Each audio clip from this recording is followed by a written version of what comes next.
It's the E-Commerce Minute, your daily dose of e-commerce, tech, and retail news with your hosts, Bart Miraz and John Suter. The E-Commerce Minute is a production of Sumo Heavy, a digital commerce consulting firm in Brooklyn, New York, and Philadelphia. Find us on the web at sumoheavy.com.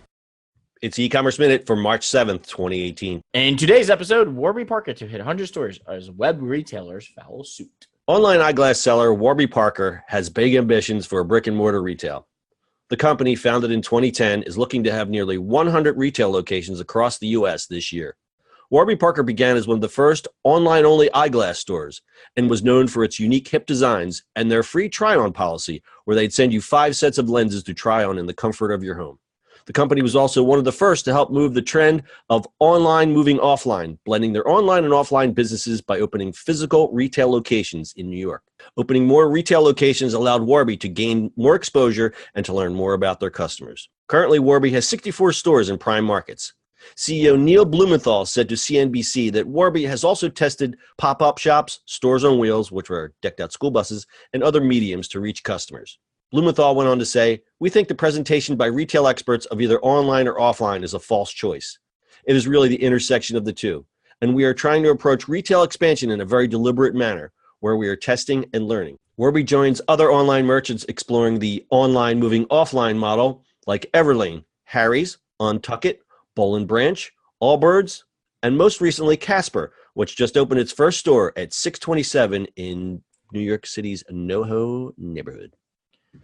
So now we're going to put it instantaneously on the street, not on the line. We're going to open the mattresses in the street. Expand. This is how it happens. Put the mattress in a box. Well, obviously this is the way to go. I think, I love the idea of all these online retailers opening stores, because I think they have a different appreciation of the retail space, as the other side is totally different. The retailers going online, like I don't know. There's the way of thinking is different about it. The way of thinking is definitely different. They're Right. digitally native brands, so they're more in tune with the supply chain. And what is interesting with this is that they don't have the traditional needs that, they go to a landlord or a mall and say, "Oh, I need 15,000 square feet." They could set up in a third of that and still sell as much or more product. Yeah, because if you think about it, right? So we did work for Bonobos at one point in our lifetime.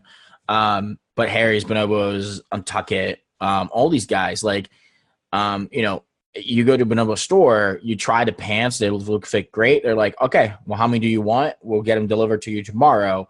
And you leave the store without bags. You don't have to have them. You just, you can walk in lunchtime and they're delivered the next day to your house. Right. So you don't need the space for inventory. You don't need the space for packaging.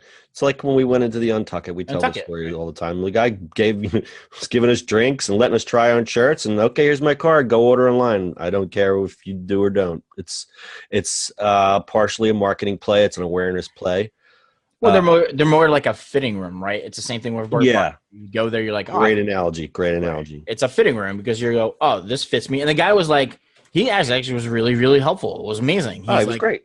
He's like, "Try these two. I think this one would be better." And I tried it. He's like, "Oh, this is the size you should be buying because it fits you better and it looks great.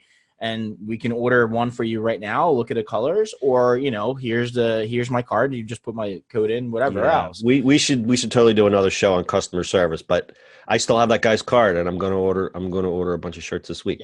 Yeah. So what's neat about this is the landlords like it because there's so much empty mall and retail real estate. They can get somebody in there. They can give flexible terms. A lot of these landlords will do commission based. It's not like the olden days where it's like, "Oh, you have to sign a lease for 10 years. Now it's like, "Oh, you know what? You want to rent this for 6 months and whatever, we'll take it." And I think that a thing like this is the thing that always kind of stopped me. And I bought a mattress a year and a half ago, and I went to the furniture store And how the hell do you buy a mattress in a furniture store? And I thought, I want to buy a Casper, but I don't know, a mattress in a box. So I went to the furniture store and I bought a mattress. And a year and a half later, I'm not super happy with it. But I still have that mystery in my head of, well, how good is this Casper? And now a place, if you could go and check out a Casper, it's even with the eyeglasses. I don't think Warby does the try-on boxes anymore. But now there's a Warby. It's funny. There's a Warby right near the Untuckit store down in Center City, Philadelphia. I went in there and I spent some time and I found glasses that I actually liked. I'll go home and order them online because I have my prescription here and I'll do it that way. And I think that this blend is kind of the future of where the online moving offline, it's whatever term that is. I think that's where it's going. Right. I mean, you go to a store, you can try it, you can order them if you want to. But having, the back and forth and having that access to wherever you are, you don't have to go to store, is probably the way to go for them. Yep. Online and offline retailing are blurring. And I think it's a good thing for everybody.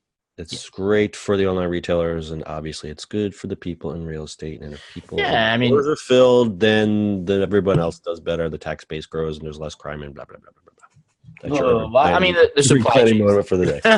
The supply chain is where it's at, right? It's more efficient that way. Exactly. All right, very good. Got anything else? Just a cost savings to you. Just a cost save. We save you money. All right, that's your e-commerce minute for today. We'll see you on the internet tomorrow. That's it for today's show. If you like the show, do us a favor and subscribe, or leave us a review on iTunes. And don't forget, you can now listen to the e-commerce minute on your Amazon device. Just add e-commerce minute to your flash briefing.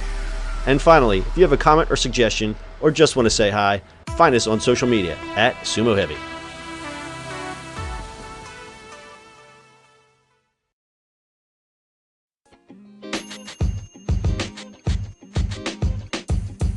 The podcast you just heard was recorded with Anchor. If you want to make your own, download the Android or iOS app completely free from anchor.fm/podcast. That's anchor.fm/podcast.